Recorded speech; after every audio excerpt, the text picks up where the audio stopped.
교독하면서 전체 본문 말씀을 우리가 또 눈으로 입으로 또 숙지해 가면서 좀 읽도록 하겠습니다. 신명기 12장 1절부터 저 한 절 그리고 성도님들 한 절 교독하겠습니다. 주 내 조상들의 하나님께서 내게 주사 소유하게 하시는 땅에서 너희가 땅 위에 사는 모든 날 동안 지켜 행할 법규와 판단의 법도가 이러하니라.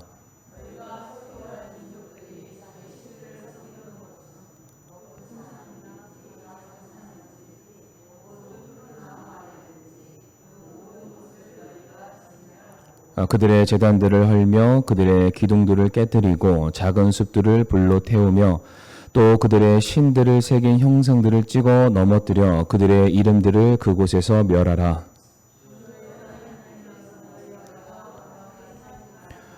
오직 주 너희 하나님께서 자신의 이름을 두시려고 너희 모든 지파 중에서 택하실 곳, 즉 그분의 처소를 찾아서 거기로 가서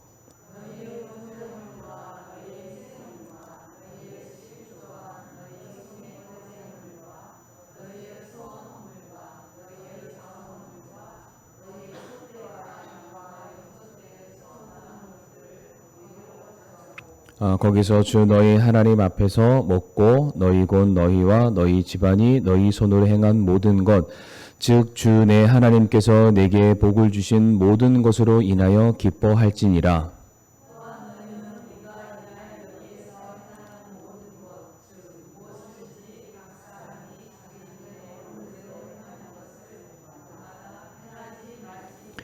주 너희 하나님께서 너희에게 주시는 안식과 상속 재산에 너희가 아직 이르지 못하였거니와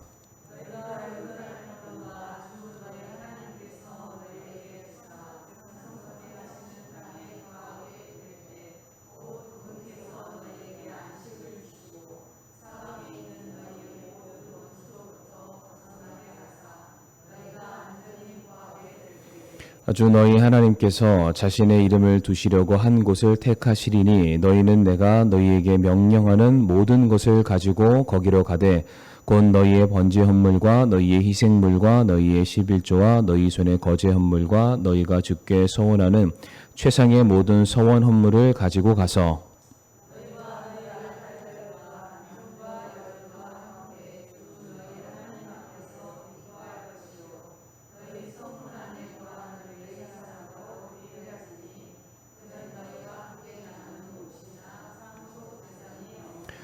너는 스스로 조심하여 내가 보는 모든 곳에서 내 번제 헌물을 드리지 말고 오직 주께서 내 지파들 중 한 지파 안에 택하실 곳에서 거기서 내 번제 헌물을 드리며 또 내가 내게 명령하는 모든 것을 거기서 행할지니라. 아멘. 말씀 위해서 잠시 기도하겠습니다. 아버지 하나님 감사합니다. 또 저희들 이 세상에 또 살아갔지만 그래도 하나님의 자녀임을 잊지 않고 또 이 저녁, 이 수요일 예배에 또 저희가 또 나왔습니다. 하나님 아버지, 참 저희가 예배를 드림을 통해서 하나님의 자녀됨으로 우리가 세상으로부터 구별될 수 있기를 원합니다. 우리가 세상의 것을 소망하며 살아가는 것이 아니라 하나님께서 우리에게 약속으로 주시는 모든 것들이 우리가 살아가는 삶의 소망이 되게 하여 주옵시고 우리가 그 약속의 말씀 붙들고 살아갈 때에 우리가 믿음 안에서 늘 승리하는 은혜가 있게 하여 주시옵소서. 오늘도 이 시간 주실 말씀 앞에 저희들이 두렵고 떨리는 마음으로 섰습니다. 하나님, 늘상 듣는 말, 우리 귓등을 스치는 소리가 아니라 하나님의 말씀으로 듣게 하여 주시옵소서. 예수님의 이름으로 기도를 드리옵나이다. 아멘. 오늘은 신명기 12장 1절부터 14절까지의 말씀을 통해서 광야에서 구별을 배우다라는 제목으로 함께 말씀을 나누도록 하겠습니다. 본문 말씀을 이제 보게 되면은 배경이 어떠하냐면 이제 이스라엘 백성들이 40년간의 광야 행군 여정이 이제 거의 끝나갈 시점입니다. 거의 끝나간다는 얘기는 반대로 약속의 땅인 가나안 입성을 얼마 남겨두지 않은 그러한 시점이 될 수가 있습니다. 바로 그와 같은 상황 속에서 하나님께서 오늘 본문에서 모세에게 아주 특별한 지시를 내리시게 되는데 본문 13절과 14절의 말씀을 제가 다시 한번 읽어보도록 하겠습니다. 너는 스스로 조심하여 내가 보는 모든 곳에서 내 번제 헌물을 드리지 말고 오직 주께서 내 지파들 중 한 지파 안에 택하실 곳에서 거기서 내 번제 헌물을 드리고 또 내가 내게 명령하는 모든 것을 거기서 행할지니라 라고 말씀을 하십니다. 하나님이 이스라엘 백성들로 하여금 너희가 번제 헌물을 드려야 된다, 제사를 드려야 된다, 하나님을 만나야 된다, 하나님 앞에 나아와야 한다라는 말씀을 지금 주시고 계십니다. 근데 이 명령은 이스라엘 백성들로 하여금 마땅히 해야 될, 원래 당연히 해야 될 그러한 일입니다. 그런데 성도님들이 이 13절과 14절 말씀을 보시게 되면은 유독 제사를 드림에 있어서 어떠한 땅을 말씀하고 계시고요. 무엇인가 택하였다라고 말씀하고 계시고 어떠한 특정 장소에 대해서 계속해서 하나님께서 뭔가 강조하시는 것을 발견하시게 될 겁니다. 전체 오늘 1절부터 14절까지 말씀을 읽었는데요. 1절부터 11절까지 말씀만 보더라도 1절 말씀에 내게 주사 소유하게 하시는 땅이라고 강조를 하십니다. 5절 말씀도 보게 되면 자신의 이름을 두시려고 너희 모든 지파 중에서 택하실 곳 그분의 처소라는 특별한 장소를 말씀하고 계시고요.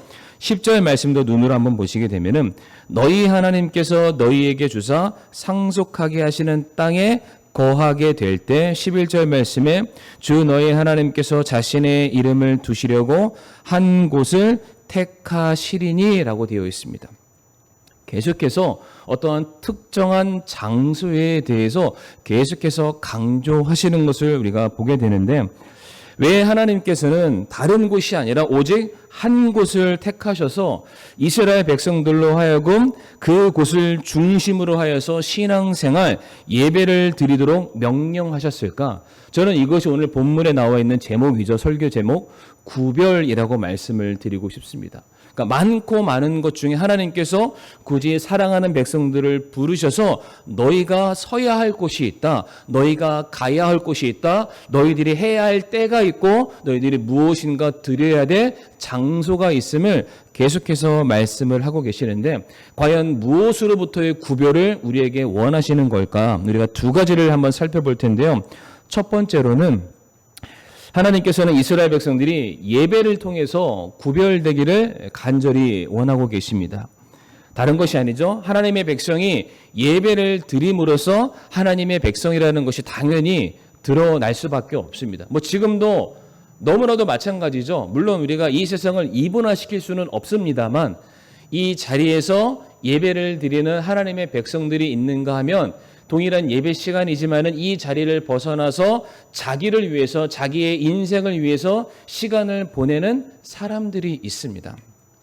특별히 성도님들 1절부터 3절까지 말씀을 보시게 되면 하나님의 이스라엘 백성들에게 뭐라고 명령을 하시냐면은 너희가 가나안 땅에 들어가게 되거든 이방 민족들이 섬겼었던 우상 숭배의 제단을 헐고 그들이 섬겼던 모든 신들을 찍어서 멸하라라고 말씀하십니다.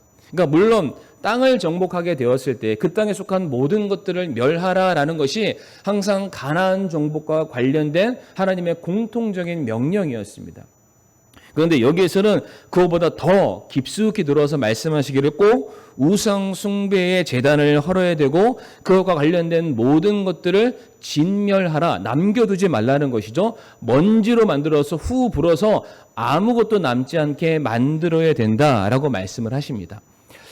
혹시 우리 성도님들이 학창 시절 때 공부 잘 하셨을 텐데요. 고대의 문명의 발상지들을 우리가 살펴보게 되면 항상 무엇을 기인해서 문명이 발상하게 되냐면은 강가나 물 주변으로 문명이 발전을 하게 됩니다. 근데 문명이 발전한다는 것은 사람들이 많이 모여서 사는 것을 의미하겠죠. 그런데 사람들이 많이 모여서 살게 되면은 거기에는 또한 무엇이 존재할 수밖에 없냐면은 종교적인 어떠한 건물이나 어떠한 숭배 신상들이 존재할 수밖에 없습니다. 저는 그것이 우리가 이미 지금도 확인할 수 있는 피라미드가 그 예라고 말씀을 드리고 싶은데요. 관련 이미지 사진 하나 띄워주시면 감사하겠습니다. 이 사진을 보게 되면은 이제 아프리카 대륙이고요. 이제 노랗게 되어 있는 게 이제 대륙을 말하고요. 그 가운데 연두색으로 길게 쭉 뻗은 게 있는데 그 사이 보면 또 조금 진하게 실처럼 쭉 그려져 있는 게 있는데 혹시 뭔지 아십니까? 아프리카 대륙의 젖줄인 나일강입니다. 나일강. 그런데 이제 뭐 화면을 확대하셔도 되고 안 하셔도 상관은 없지만은 이 나일강을 중심으로 문명들이 발전을 해 오게 됩니다. 문명이 발전하게 되면은 그 모든 문명 발달의 정점인 그 강을 중심으로 좌우에 뭐가 있냐면 각종 피라미드와 온갖 사원들이 존재를 하고 있습니다. 역으로 설명하면은 재단이 있는 곳에는요, 성도님들 뭐가 있냐면은 문명이라는 게 존재를 합니다. 그래서 지금 하나님께서 이스라엘 백성들로 하여금 너희가 그 땅에 들어가게 되거든 이라고 말씀을 하세요. 그러니까 뭐 이 땅을 생각하지 마시고 가나안 땅을 들어가게 되거든 그들이 섬겼던 모든 우상 숭배의 제단과 관련된 모든 것들을 없애버려라. 성도님들 뭘 없애는 거나 마찬가지인가요? 그들이 누리고 있었던 모든 문명들을 파괴해라는 말과 똑같습니다. 단순히 그들이 섬기고 있는 어떠한 신당의 우상들만 없애라는 것이 아니라 그와 관련된 모든 것을 없애라는 것은 이미 그들이 누리고 있었던 찬란한 문명마저도 완벽하게 다 없애버려라. 지금 가나안 땅을 이제 막 들어가게 될 이스라엘 백성들 그들은요. 이집트에서 맨몸으로 나온 사람들입니다. 그리고 광야에서 40년 동안 자기 소유라는 것이 없는 상태에서 들어갈 그 땅만 바라보면서 갔던 그런 사람들이죠. 그러니까 그 땅에서 내 집과 내 건물과 내 소유와 내 땅과 이미 그 땅을 차지하고 있었던 수많은 이방 민족들이 누리고 있는 그들의 소유가 내 것으로 될 것을 기대하면서 40년을 참아왔던 사람들이 이스라엘 백성들이었어요. 근데 하나님이 뭐라고 말씀하시죠? 그 땅에 들어가거든 그와 관련된 모든 것들은 싹 다 없애라 라고 말씀을 하십니다. 무엇을 말하는 것입니까? 하나님이 지금 이스라엘 백성들에게 요구하시는 것은 다른 게 아니라 세상 사람들이 복으로 여겼던 것을 너희는 복으로 여기서는 안 된다. 너희는 하나님이 주시는 복으로만 사는 민족임을 잊지 말아라. 그러한 차원에서 모든 것들을 싹 다 진멸하라라고 말씀하고 계시는 겁니다. 이 세상은 성공을 위해서, 번영을 위해서, 건강을 위해서, 보장받는 미래를 얻기 위해서 그들은 온갖 각종 신들을 섬겨왔습니다. 그런데 성도님들도 아시겠지만 이집트라는 대제국이 있었고요. 바벨론과 아수르와 페르시아와 그리스와 로마와 같은 세계의 강국들이 존재했습니다. 그런데 그 나라가 존재하기 위해서는 항상 그들을 중심적으로 모으는 그들이 섬기는 그들의 우상 신들도 동일하게 존재했음을 알고 계실 겁니다. 그런데 그토록 찬란했던 문명, 그 거대했던 제국들이 이제는 모든 흔적들이 다 사라지고 아무것도 남아있지 않는 그런 상황이죠. 무엇을 말해줍니까? 천년, 만년, 영원할 것 같은 그들의 모든 것들이 부질없음을 우리에게 말해주고 있습니다. 그것이 진짜가 아니라 가짜였음을 말해주는 것이고요. 그 안에는 사람을 살리고 생명을 얻는 그러한 것들이 그 안에 속해 있지 않음을 우리들에게 말해주고 있습니다. 그 성도님들, 천하를 호령했었던 알렉산더 대제가 그가 죽으면서 한 가지 유언을 남겼는데 혹시 아십니까? 내가 죽거든 이제 장사를 치르기 위해서 이제 관들이 지나갈 거 아니에요. 그 관의 좌우에 구멍을 뚫어서 내 양손을 밖에 꺼내놓게 해라. 그러니까 사람들로 하고 내 손 잡으라는 게 아니라 천하를 다 움켜쥐었던 이 사람의 최후가 아무것도 가져가지 못한다는 것을 모든 사람들에게 보여줘라. 그렇게 교훈시켜라. 그가 죽으면서 그 메시지를 남겼다고 합니다. 사랑하는 성도님들, 이미 이스라엘 백성들은 광야라는 아무것도 존재하지 않는 그와 같은 장소에서 40년 동안 하나님께서 먹이시고요, 입히시고 돌보시는 은혜를 경험하면서 그들이 이미 살아왔습니다. 그러니까 40년이라는 시간은 한 세대를 의미하잖아요. 그러니까 충분히 그들의 인생 가운데 그래 하나님만이 우리들의 참된 복이요 하나님만이 우리가 붙들어야 될 진정한 은혜라는 사실을 모든 사람들이 그들의 삶을 통해서 완전히 각인될 정도로 하나님이 그 모든 것들을 허락해 주시게 됐습니다. 그러니까 하나님이 말씀하시는 거예요. 너희들 아무것도 없어도 된다. 아무것도 없어도 너희들이 잘만 살아오지 않았었느냐? 그것을 내가 보여주기 위해서 내가 광야 40년을 허락했던 것인데 너희가 이 세상에 사람들이 자랑으로 삼고 힘으로 여겼던 모든 것들을 한번 없애봐봐라. 그럼에도 불구하고 하나님께서 너희를 어떻게 돌보실 것이고 어떻게 채우실 것이고 어떻게 너희들의 삶을 인도해 가시는 것을 너희는 가나안 땅에서 경험하게 될 것이다. 그것이 너희들의 진짜 믿음이 될 것이다. 그래서 다 허물어 버려라.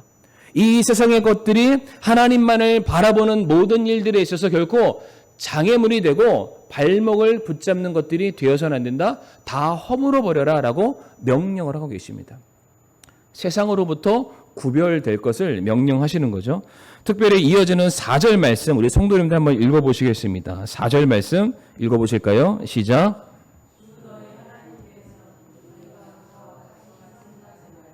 아멘.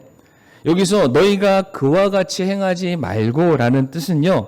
가나안 민족들이 그들이 그들의 신을 섬기던 방식으로 나를 섬겨서는 안 된다라는 그러한 말씀입니다. 가나안에 살고 있는 수많은 사람들은 그들이 우상을 섬겼을 거 아니에요. 그런데 그들은 자신들이 원하는 장소에 신들을 가져다 놓고 임의로 예배를 드렸습니다. 오늘 본문 2절 말씀에서도 나와 있죠. 집 가까운 곳에 있는 높은 산이나 작은 산에 그들은 제단을 놓기도 했었고요. 마을 입구에 있는 커다란 나무나 바위 곁에 우상을 세워놓기도 했었고요. 혹은 자기 집안 선반 위에 조그마한 조각 신상 하나 갖다 놓고 그들은 거기에서 예배를 드리는 그러한 삶을 살았습니다. 제가 실제로 미얀마 선교를 한번 다녀온 적이 있었는데 그 동네를 딱 들어가 봤어요. 동네 골목 아침에 운동한다고 한번 돌아봤는데 골목마다 얼마나 그러니까 딱 크기가 저기 에어컨 정도 될 만한 이러한 큰 돌로 만든 뭐 함 같은 게 꼭 있어요. 근데 그 안에 보면은 이미 다 허물어져 가지고 형체조차 알아볼 수 없는 돌멩이 같은 형상들이 있습니다. 근데 이게 뭔가 저는 싶었어요. 근데 거기 가면은 꼭 뭐가 있냐면은 물 한 그릇 같은 게 떠져 있습니다. 그 사람들이 꼭 마치 먹다 남긴 것 같은 그런 음식. 그러니까 저희 설날이나 추석 때 되면은 집 문 앞에 뭐 갖다 놓는 거 뭔지 아시죠? 약과도 갖다 놓고 대추도 갖다 놓고 그런 게 거기 올려져 있는 거예요. 그래서 저는 너무 신기한 거예요. 골목을 돌면 거기 있고 코너를 돌고 길을 가면은 군데군데 있는 거예요. 물어봤더니 그냥 우리가 생각하는 그들이 섬기는 신 앞에 지나가면서 들어오면서 나가면서 절하면서 우리 가정을 좀 지켜달라고 내 건강 지켜달라고 내 자녀 지켜달라고 그들이 섬기는 그러한 장소들이 아마 곳곳에 있는데 아마 이때 당시에도 동일했다라는 사실입니다. 어째서 이 가나안 사람들은 자신들이 섬기는 신들을 임의의 장소에 그들이 모셨던 것일까? 성도님들 다른 이유는 없습니다. 그들이 필요하다고 느끼는 곳에 그 신들을 그냥 가져다 둔 것입니다. 그들은 언제든지 그 신을 섬기기 위한 충성심과 예배의 마음 때문에 그 신을 그 자리에 두는 것이 아니라 자신이 가지고 있는 어떠한 소유를 지키기 위해서 마치 수호신처럼 CCTV처럼 경비원처럼 그 자리에 그냥 갖다 세워놓은 거예요. 그리고 그 신에게 물 한 그릇 떠다 주고 쌀 몇 알 갖다 놓고 돈 조금 갖다 놓고 먹을 거 조금 갖다 놓고 뭘 얘기하냐면 내가 이 정성 보였으니까 이제부터 너는 네 할 일 하라라는 거예요. 내 가정 지켜야 되고 우리 건강 보장해야 되고 모든 것들이 순탄하게 지낼 수 있도록 내가 너를 위해서 이렇게 하니까 너는 나를 위해서 그러한 일들을 행하라. 가나안에 살던 사람들이 그렇게 예배를 드렸다라는 겁니다. 그들은 잘못된 신앙이죠. 자기 중심적 이기적인 마음의 근본을 하나님께서 너무나도 잘 아셨기 때문에 그와 같은 모습을 바라보면서 하나님의 사랑하는 백성들이 마치 하나님 섬기기를 그 가나안 사람들이 섬기는 모양처럼 섬기게 될까 봐 4절에 너희는 그렇게 해서는 안 된다라고 말씀을 하시는 거예요. 그러면서 5절 말씀에 하나님께서 자신의 이름을 두시려고 택하실 곳 그 처소에서만 너희가 와서 예배를 드려야 된다. 자기 이름을 두셨다는 것은 다른 게 아니죠. 거기 와야만 하나님을 만날 수 있다는 뜻입니다. 아무 데서나 하나님을 부른다고 해서 하나님을 만날 수 있다는 것은 아닙니다. 마치 하나님의 임의대로 우리가 알고 있는 동화책에 나오는 그 요술램프의 요정처럼 내가 필요하면 문질러서 불러낼 수 있는 그러한 대상이 우리의 하나님이 아니라는 것을 하나님이 직접 우리에게 말씀하고 계시죠. 정해진 바로 그 장소에 이스라엘 백성들이 스스로 찾아가서 하나님께 드려야 될 마땅한 제물을 가져다가 예배를 드려야만 한다. 성도 여러분들, 지금 5절과 6절 말씀은 지금 하나님께서 이스라엘 백성들에게 하나님을 향한 인식의 전환을 시켜주시는 거예요. 무슨 말을 합니까? 원래 하나님은요, 장소와 시간에 구속을 받는 분이 아니십니다. 하나님은 언제 어디서든 우리가 하나님의 이름을 부르시면 하나님은 들으시는 분이시고요. 하나님께서는 그 들으시는 예배를 기뻐하시고 즐거워하시는 분이십니다. 근데 그럼에도 불구하고 하나님께서는 어째서 이스라엘 백성들에게 특정한 장소를 지정하셔서 그곳에 와서 예배를 받겠다라고 말씀하시나? 나 이 장소가 아니면 안 받겠다라고 말씀하시는 이유가 무엇이 있겠습니까? 아마 그 땅에 살고 있는 가나안 사람들은 자기 필요해서 찬장 열면 있는 신을 보고 예배를 드렸을 것이고요. 급한 마음에 동네 골목을 돌아가서 있는 그 신상 앞에 옛다하면서 예배를 드리는 그 모습이 있었을 거예요. 그런데 그와 같은 세상 속에서 특별한 장소에서 거룩한 백성들이 함께 모여서 정해진 제사와 예배를 드리는 것, 성도님들, 이것은 세상으로부터 하나님의 백성이 구별됨을 선언해 주는 것입니다. 모두가 자기의 필요와 자기의 계획과 자기의 만족을 위해서, 다시 말해 자기가 중요하다는 그 생각하는 시간과 장소에서 시간을 보낼 수밖에 없습니다. 그러니까 그 장소, 그 시간에서는 주인이 누구냐면은 바로 자기 자신이 되는 것입니다. 아무리 우리가 하나님을 모신다, 섬긴다, 말한다 할지라도 그 삶의 중심과 우선순위가요, 하나님께서 우리에게 명하시고 지정한 것이 아니라면 우리는 하나님을 절대로 온전하게 섬기는 것이 아닐 수가 있습니다. 다시 말씀드리지만 하나님은 어디에나 다 계십니다. 하나님은 우리가 예배 드리는 거, 우리가 집에서 누워있을 때나 교회에 나와 있을 때나 똑같이 예배를 받으시는 분이시기는 합니다. 그럼에도 불구하고 솔로몬이 성전을 지었을 때 뭐라고 말씀하셨습니까? 거기에 내 눈과 내 마음이 있다라고 말씀하셨어요. 특별히 자기를 사랑해서 자기를 위해서 예배하러 나오는 그 사람의 마음을 하나님께서 흠양하신다라고 말씀을 하셨어요. 성경에서 대표적인 한 예가 있는데, 잘못된 예배를 드림으로 말미암아 그 권위와 생명이 빼앗김 당하는 사건이 있는데, 길게 설명 안 해도 아실 거예요. 사울 왕입니다. 사울 왕. 사울 왕이 블레셋과의 전쟁을 앞두고서 원래는 사무엘 대언자를 기다려야 됩니다. 대언자를 기다린다는 그 사람을 기다리는 게 아니라 하나님의 명령이 떨어지기를 기다려야 했어야 됐죠. 근데 아시죠? 참지 못했어요. 기다리지 못했어요. 왜 그랬을까요? 내 위신 때문에, 내 체면 때문에, 당시 전쟁이 코앞에 있는데 아무것도 하지 못하는 이 사기가 꺾여져 있는 그 모든 상황들 때문에, 패배에 대한 두려움 때문에, 내가 왕인데, 내가 사울 왕인데 이런 내 이름이, 이 시신이 떨어질 것을 염려해서 사울 왕이 참지 못하고 그 자리에서 하나님께 예배를 드렸습니다. 형식상 예배를 드린 것일 뿐이지 하나님께 예배를 드린 게 아니었죠. 오히려 하나님께서 그것을 보시고 사무엘 대언자를 통해서 내가 이 사람을 왕 삼은 것을 후회하신다라고 말씀하셨어요.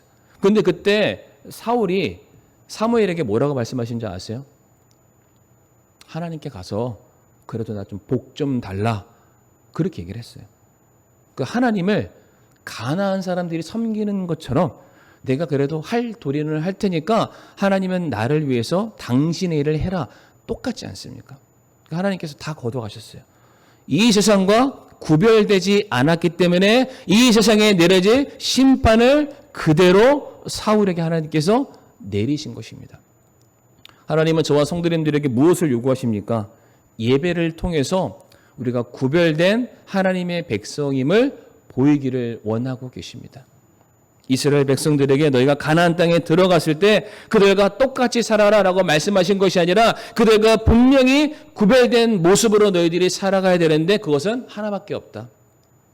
예배를 드리는 장소와 시간과 너희들의 드림을 통해서 그것은 구별되어지게 될 것이다. 우리가 이것을 꼭 기억했으면 좋겠습니다. 두 번째로 하나님께서는 이스라엘 백성들이 헌신을 통해서 그들이 구별되기를 원하고 계셨습니다. 오늘 10절 말씀 앞에 화면에 나올 텐데요. 10절 말씀 한번 보실까요? 10절 말씀 상반절에 보게 되면은 노란색 글씨만 우리 성도님들 한번 읽어주시면 감사하겠습니다. 노란색 부분만 읽겠습니다. 시작.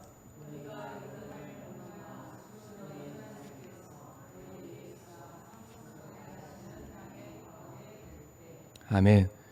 이게 이 말이 굉장히 긴데요. 쉽게 얘기해서 너희가 가나안에 들어가거든 이 말씀이에요. 굉장히 길게 써놓으셨죠. 자, 그런데 그때 들어가게 될 때 이어지는 그 다음에 파란색 글씨도 한번 읽어주시겠습니까? 시작.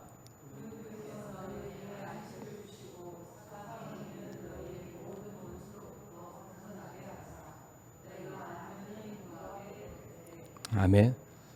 때와 때가 등장을 합니다. 동시에 일어나는 사건이라는 것을 말씀해 주고 계시죠. 다시 말해 이스라엘 백성들이 가나안에 들어갈 때는 어떠한 때냐면 하나님께서 그곳을 들어갈 수 있도록 인도해 주시는 때라고 성경은 말씀을 하고 있습니다.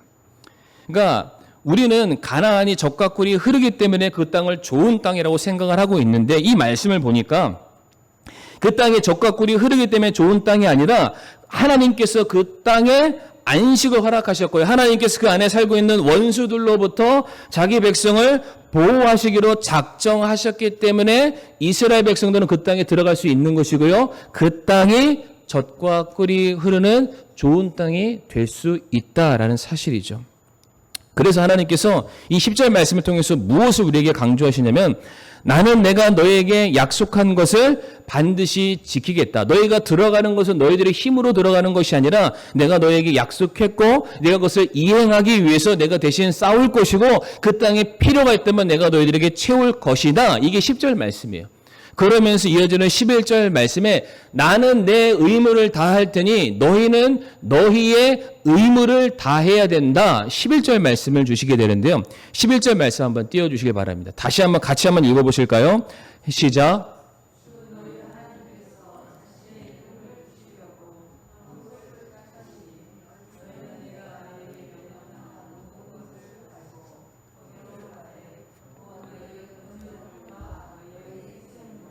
너희의 11조와 너희 손의 거제 헌물과 너희가 주께 서원하는 최상의 모든 서원 헌물을 가지고 가서 아멘. 한마디로 축약하면은 헌신이라고 우리가 볼 수가 있죠. 번제 헌물의 경우는 성도님들 전적인 헌신을 의미하는 제사입니다. 하나님이 내 삶의 모든 것 되심을 인정하는 게 번제 헌물이고요. 11조는 우리의 소유를 포함한 모든 우리가 사용하는 것들 이것을 주신 분이 하나님이십니다라는 것을 인정해 드리는 행위입니다. 거제 헌물의 경우에는 이것은 감사를 표현하는 제사이죠. 하나님 제가 누리고 있는 모든 것들 하나님의 은혜입니다. 서원 헌물 이미 나의 모든 것이 하나님의 것이지만은 더 적극적으로 하나님께 드리고자 하는 행위가 서원 제사 안에 포함이 되어 있습니다. 그러니까 정리해 보면 이와 같습니다. 하나님께서는 하나님이 하신 약속을 지키시기 위해서 불철저와 저와 성도님들을 원수들의 손으로부터 우리를 지켜주실 것이고요. 날마다 그 필요들을 채워주실 겁니다.